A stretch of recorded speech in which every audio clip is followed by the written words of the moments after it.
தென்னாடுடைய சிவனே போற்றி, என் நாட்டவர்க்கும் இறைவா போற்றி, கருணை கடலே கந்தா போற்றி. நம் ஆன்மீக நண்பர்கள் அனைவருக்கும் வணக்கம். சிறுவயதிலிருந்து உன் மனதில் பதிந்த கஷ்டங்களால் எதிர்காலம் பற்றிய பயம் எப்பொழுதும் உனக்குள் ஓடிக்கொண்டிருக்கிறது. உன் வாழ்க்கையை மாற்றும் சக்தி உன்னிடம் இருந்தாலும் இந்த பயம் மட்டும் உன்னை தொடர்கின்றது. ஆனால் உன் எதிர்காலம் சிறப்பான ஒன்றாக நிச்சயமாக இருக்கப் போகிறது. அதை என்னால் காண முடிகிறது.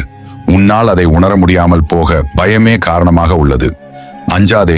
நல்லவர்களுக்கு வரும் சோதனை எல்லாம் அவர்களை எதிர்காலத்திற்காக பலப்படுத்தி வெற்றி பெற வைப்பதற்கு. வாழ்வில் அனைத்தும் தாமதமாகிவிட்டதே, இனி வேகமாக அனைத்தையும் பெற வேண்டும் என்று உன்னை நீயே மிகவும் கஷ்டப்படுத்திக் கொள்ளாதே.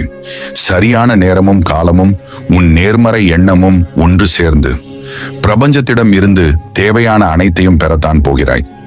உன் செயல்களில் தெளிவும் உன்னுடைய குறிக்கோளை நோக்கி உன் எண்ணத்தை வைத்துக் கொண்டு உன்னால் முடிந்தவற்றை செய்து கொண்டு வா. மகிழ்ச்சியான நாட்களுக்கு பிறகு சில நாட்கள் சங்கடமான காலகட்டம் வந்தால் உடனே கலங்கி போய்விடாதே.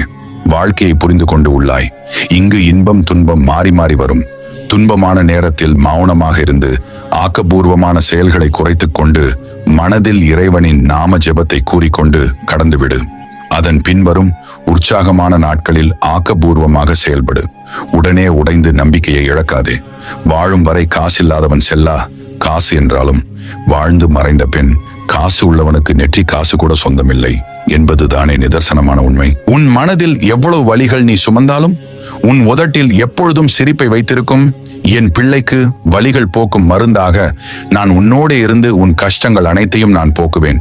இனி எப்பொழுதும் உன் முகத்தில் அந்த சிரிப்பை நிரந்தரமாக்குவேன். என் பார்வை உன் குடும்பத்தின் மீது விழுந்து விட்டது.